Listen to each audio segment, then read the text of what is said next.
नमस्कार दोस्तों, मैं हूं अभिषेक और मैं आपका स्वागत करता हूं द इंजीनियर बंदर चैनल में। और आज हम डिस्कस करेंगे बहुत सारे टॉपिक्स के ऊपर। देखिए, पहलगाम टेरर अटैक के ऊपर बहुत सारे रिसेंट अपडेट्स हैं, तो मैं आपके साथ शेयर करना चाहता हूं। सबसे पहले देखिए, जो सेंटर है उसने डायरेक्ट करा है जो भी हमारे बॉर्डर के स्टेट्स हैं। कहीं कहीं पे कुछ न्यूज़ आ रही है कि लगभग 5 स्टेट्स में, और कहीं कहीं पे न्यूज़ आ रही है कि लगभग 7 स्टेट्स में। एक तरह से जो सेंट्रल गवर्नमेंट है उन्होंने स्टेट गवर्नमेंट को रीडायरेक्ट करा है कि आप अपने यहाँ जो है मॉक ड्रिल करिए और एक तरह से प्रिपेयर रहिए वॉर के लिए। कभी भी वॉर एस्केलेट हो सकता है दोनों देशों के बीच में। और इसी बीच में एक चीज़ मैं आपको बता दूं कि अभी जो रिसेंट एक न्यूज़ आई है कि 22 Pakistani women with over 19 Indian born children living in UP Moradabad. तो लगभग 500 पीपल का इन्होंने एक फैमिली बना लिया है। और इसके ऊपर भी हम डिस्कस करेंगे इन दो टॉपिक्स के ऊपर। सबसे पहले हम डिस्कस करते हैं जो सेंटर ने अभी रीडायरेक्ट करा है सिविल डिफेंस के लिए। तो देखिए, अभी जब भी वॉर होता है तो हम एक तरह से जो सिविलियंस हैं उनको हम एक तरह से ट्रेन करते हैं कि भाई देखिए, जो भी हमारे हाई रिस्क वाले टारगेट्स हैं, कहीं पे डाटा सेंटर है, कहीं पे मान लीजिए कि इलेक्ट्रिसिटी का ग्रिड है, या जो हमारी एक तरह से हाईवेज़ हैं उसको भी सॉफ्ट टारगेट बनाया जाता है।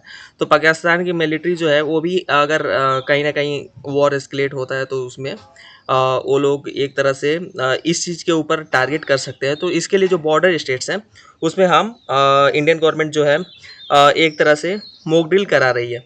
दूसरी चीज़ मैं आपको बताऊँ कि एक इतना ज़्यादा इम्पोर्टेंट क्यों है इस चीज़ के बीच में, क्योंकि देखिए, जो हमारे मालदीव्स है, मालदीव से आस-पास वाली यानी अंडमान निकोबार आइलैंड हो गया या केरला हो गया, इन सारे स्टेट्स को ये एडवाइजरी नहीं जारी की गई है। लेकिन जो हमारे बॉर्डर स्टेट्स हैं, जैसे बांग्लादेश से हमारा बॉर्डर शेयर करते हैं हम लोग वेस्ट बंगाल में, और हिमाचल हो गया, जम्मू हो गया, पंजाब हो गया, तो इन सारे स्टेट्स में इंडियन गवर्नमेंट ने ये एडवाइजरी जारी करी है। और दूसरी चीज़ मैं आपको बता दूँ ना, इस समय जो इंडियन गवर्नमेंट है, जो भारत सरकार है, वो बिल्कुल पाकिस्तान को बकसने के मूड में नहीं है। क्योंकि इसके पीछे जो एक तरह से घिनौना हरकत किया था पाकिस्तान ने पहलगाम टेरर अटैक में, निहत्थे लोगों को उनका धर्म पूछ के मारा गया, उनके पैंट्स खोल के उनके एक तरह से जो रिलीजियस टारगेट करी गई, और इस तरह से गिरा गिरा हुआ घिनौना काम किया गया। उसका कहीं न कहीं भारत इस बार एक तरह से पूरी तरीके से उसका जवाब देने के लिए तैयार है। दूसरी चीज़ मैं आपको बताऊँ, देखिए, मैं कह रहा हूँ कि आपदा में एक अवसर है। देखिए, अगर आपके अंदर ना ये चीज़ नहीं हुआ होता है टेरर अटैक, तो ये जो स्लीपर सेल्स है जो पाकिस्तान ने बनाए हैं, जो अभी बहुत सारी न्यूज़ आ रही हैं कि लगभग 5 लाख इलीगल पाकिस्तानी वुमेन्स जो है इंडिया में रह रही हैं।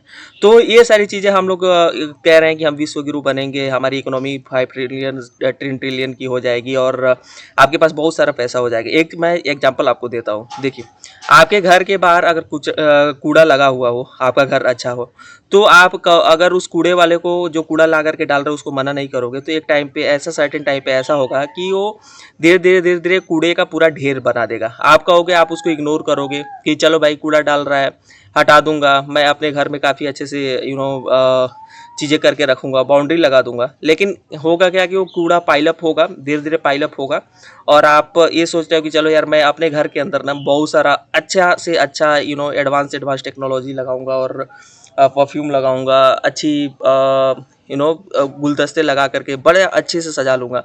लेकिन जिस दिन आँधी आएगी तो सारा का सारा कचरा आपके घर में ही जाना है। तो मैं एग्जांपल इसलिए दे रहा हूँ कि देखिए, हम पाकिस्तान के साथ तो निपट लेंगे, लेकिन हमारा जो 0.5 फ्रंट वॉर है, जो हमारी बॉर्डर स्टेट्स है, उसमें बहुत ज़्यादा डेमोग्राफी चेंज हुआ है। और उसके पीछे का रीज़न ये है कि पाकिस्तान की आईएसआई और वहाँ की जो इंटेलिजेंस सर्विसेज हैं उन्होंने एक तरह से लगातार इसके ऊपर काम करा है। और पाकिस्तान ने कहीं न कहीं हमारा जो है एक एक एक तरह से पूरा पूरा डेमोग्राफी भी चेंज करने की कोशिश करी है, जो वेस्ट बंगाल में हो रहा है। आपको पता है कि इतने इलीगल मदरसा बने हुए हैं, उसके ऊपर यूपी गवर्नमेंट ने बहुत सारा कार्रवाई करा है। या फिर आपके बॉर्डर स्टेट पंजाब से कन्वर्जेंस बहुत ज़्यादा हुआ है। तो कहीं न कहीं इसके ये आई ओपनिंग भी है। मैं क्षमा चाहता हूँ ये बोलते हुए, क्योंकि जो भी शहीद हुए हैं पहलगाम में, ये आहुति है, मैं ये बोलना चाहता हूँ। मुझे बड़ा दुख हो रहा है बोलते हुए, लेकिन मैं सच बताऊँ तो जब आप किसी बड़े संकल्प की तरफ जाते हो तो उधर ये आहुति थी, इनके प्राणों की आहुति थी। और इससे क्या हुआ कि कम से कम हमको ये क्रैकडाउन हुआ। अगर पता है, अगर ये चीज़ नहीं हुई होती तो हमारे यहाँ इंडिया में ऐसे ही ये सारी चीज़ें चलती रहती, और लोग जो है, हम हमेशा से कहते हैं कि हाँ भाई सब कुछ ठीक है, अच्छा हो रहा है, ये हम डिफेंस में तरक्की कर रहे हैं, हमारे यहाँ आईटी बूम कर रहा है, हमारी इकोनॉमी अच्छा कर रही है। और हमारे अंदर ही अंदर ये सारी चीज़ें हो रही थी। और इतने सारे इलीगल बांग्लादेशी, देखिए दिल्ली में आपको पता है कि बहुत सारा क्रैकडाउन हो रहा है। इलीगल आपने देखा था गुजरात में 5,000 से अधिक इलीगल बांग्लादेशीज को थ्रोन आउट किया गया। एक एक स्टेट में लगभग 22-25 पाकिस्तानी वुमेन्स मिल रहे हैं। तो ये सब क्या हो रहा है पता नहीं, गवर्नमेंट अब तक कैसे सोई हुई थी या पता नहीं था क्या था। तो ये एक तरह से आपदा में अवसर ही है, मेरे को जहाँ तक लगता है। और दूसरी चीज़ है, भारत जो है एक तरह से आपको पता है कि पाकिस्तान को चाइना और टर्की जो है जो डिफेंस इक्विपमेंट्स होते हैं उसको बहुत सारे डिफेंस इक्विपमेंट्स प्रोवाइड कर रहा है, मिसाइल्स और लेटेस्ट टेक्नोलॉजी। क्योंकि जो चाइना है वो इलेक्ट्रॉनिक वारफेयर में बहुत ज़्यादा आ गया इंडिया से, इसमें कहीं कोई डाउट नहीं होना चाहिए। लेकिन कहीं ना कहीं इंडिया को भी बहुत सारी कंट्रीज़ का बैकअप है, इजराइल हो गया, यूएसए हो गया। तो मैं तो समझता हूँ कि जहाँ तक कि अभी ग्लोबल पावर में आप देखोगे ना, तो 4 वर्ल्ड पिलर्स है, एक इंडिया है, एक चाइना है, एक रसिया और एक यूएसए। तो कहीं ना कहीं यूएसए का बैकिंग है कि इंडिया के साथ, रसिया के साथ मिलकर के वो चाइना को काउंटर करना चाहता है, तो इसलिए उसकी मजबूरी भी है। दूसरी चीज़ मैं आपको एक सच्चाई, ये आपको बर्दाश्त नहीं होगा। बहुत सारे लोग अभी भी सेंटर और गवर्नमेंट से बहुत सारे क्वेश्चन पूछ रहे हैं कि भाई हम तुरंत अटैक क्यों नहीं कर देते। तो देखिए हर एक लेवल पे गवर्नमेंट प्रिपरेशन कर रही है, हर एक लेवल पे, मिलिट्री लेवल पे, इकोनॉमी के लेवल पे, साइबर वॉरफेयर हो गया या स्पेस वॉरफेयर हो गया। तो हम हर लेवल पे इस चीज़ को टैकल करने की कोशिश कर रहे हैं। साथ ही जो अंदर क्रैकडाउन हो रहा है ना, मैं कैसे एक्सप्लेन करूं, ये आज से 5 साल 10 साल पहले शुरू हो जाना चाहिए था। लेकिन इस चीज़ के ऊपर अभी हथौड़ा गर्म है और इसको बिल्कुल क्लीन अप करना पड़ेगा।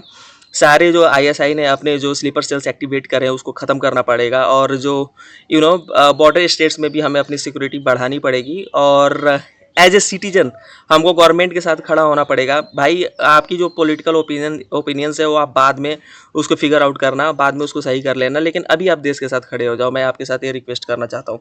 क्योंकि और दूसरी चीज़ जो हमारी मॉक ड्रिल चल रही है बहुत सारे बॉर्डर स्टेट्स में, उससे उससे ये पता चल रहा है कि जो इंडिया है वो कहीं ना कहीं लॉन्ग टर्म का एक सोच रहा है कि भाई ऐसा है कि पाकिस्तान को आपको पता है कि आईएमएफ से लोन मिल गया था। और लगभग पिछले 7-8 महीने में देख रहा था ना, इवेंचुअली पाकिस्तान की जो इकोनॉमी है धीरे धीरे ग्रो कर रही थी। और उसके पीछे देखिए धीरे धीरे अगले 2-3 साल में ना वो पूरी तरीके से स्टेबल हो जाते। और उसके बाद फिर से वो तंग करने वाले थे, हमको परेशान करने वाले थे। तो इससे बेटर टाइम अभी नहीं है। और बांग्लादेश में भी आपको पता है केओस है। तो ये सबसे अच्छा टाइम है। इस समय आप इन सारी चीज़ों को बिल्कुल क्लीन अप कर लीजिए। और आपका घर, जब मैंने पहले एग्जांपल दिया, आपका घर जब साफ रहेगा, आपके आसपास चीज़ें साफ रहेंगी, तो एक तरह से आप ग्रो भी कर पाओगे, विश्वगुरु भी बन पाओगे। तो ये एक चीज़ थी जो मैं आपके साथ डिस्कस करना चाहता था कि लगभग बहुत सारे डिस्ट्रिक्ट्स को एक तरह से एडवाइजरी एमएचए ने, मिनिस्ट्री ऑफ होम अफेयर्स ने दी है। और मॉक ड्रिल चल रहे हैं बहुत सारी विलेजेस में। आपको पता है कि जो भी हमारे बॉर्डर स्टेट्स होते हैं उसमें जो बॉर्डर होती है, बॉर्डर के एरिया में बहुत सारा हम लोग एक तरह से कंटेनमेंट जोन और एक तरह से अंडरग्राउंड बैरक्स वगैरह बनाते हैं। और सो दैट कि अगर वॉर लाइक सिचुएशन हो तो लोग वहाँ पे जा करके छिप सके।